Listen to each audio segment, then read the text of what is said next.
Hello everybody, welcome to the North Star Fine Art. Brian Keeler here. I'm in the final stages of doing a Alla Prima portrait, which is a one-sitting portrait. I've had a wonderful model here tonight, Jeffrey Juran, and we struck a nice pose here. He struck a very dynamic pose. It's dynamic because it's tilted and he has a nice expression on his face, but the tilt and the angle were especially conducive and helpful to the portrait. You can see he's at the same angle here now. If you can come back in a little closer, I'll just explain a few things about the portrait that I did for the class here. The first thing that I talked about was the position of the head, and if you look at these other two portraits that I did a few years ago, they're both placed in the upper parts of the canvas. We usually don't think of portraits in terms of composition, but it is very important where the placement of the head is on the canvas, and generally speaking, I put them on the upper parts of the canvas. So the one that you're looking at there now is one I did in our studio on Snyder Hill. The model's name was Woody, and the upper one, if you go back to the top one, it's a great model in Scranton. His name is Damien Aquilina. He was one of my students there, and I just loved his visage and wonderful handlebar mustache. And if you come back here to Jeffrey, here now, and this portrait here, as you can see, I used a strong light direction like I did in the other two, and I left this high kind of chroma in just because I liked it as an expressive coloration there, that red cadmium kind of scarlet color there.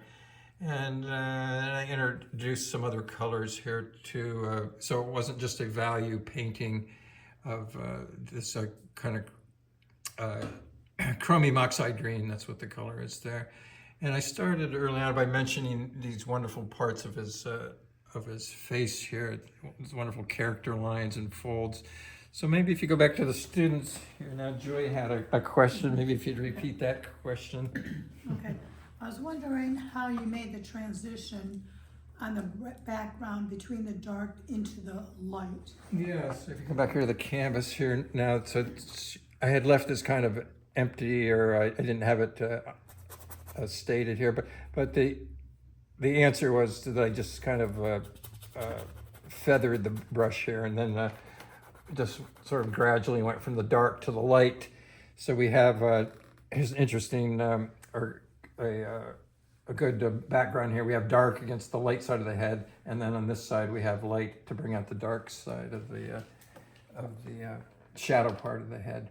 So maybe anybody else have any comments or questions? I did have one about the glasses. Okay.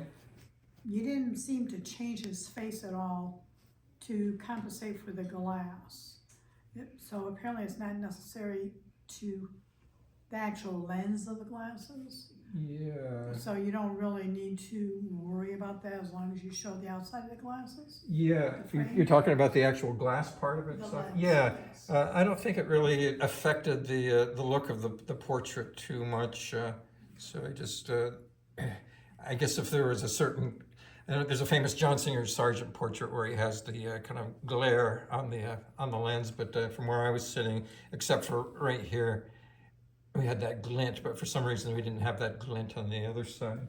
So your painting was there? Yeah, it's just the way I saw it. So anybody else? So I wanted to know if you could review a little bit what you were talking about, starting painting with thin layers of paint and then building up to the thicker layers. Oh yeah. And how you think about that? Yeah, that's a good point.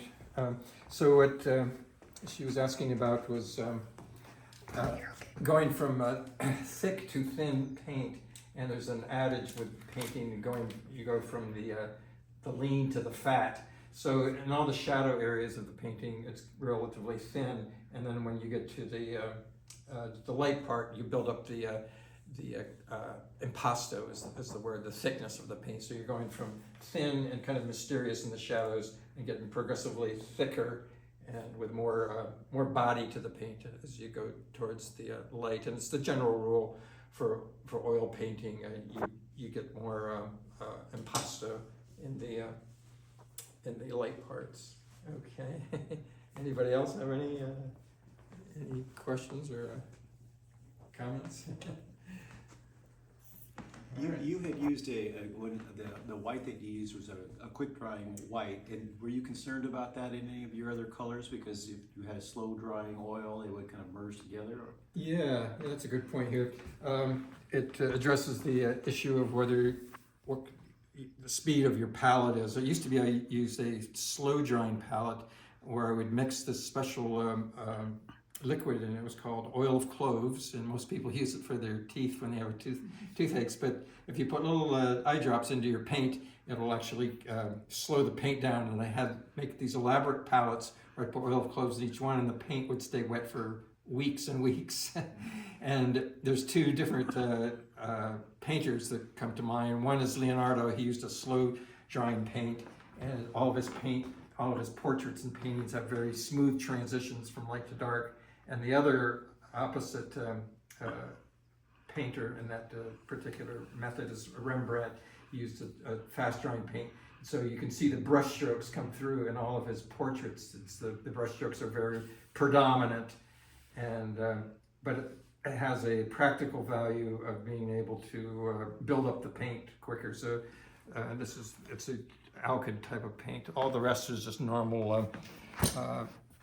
oil paint that you can get anywhere. And the type of paint that I use mostly is Rembrandt brand.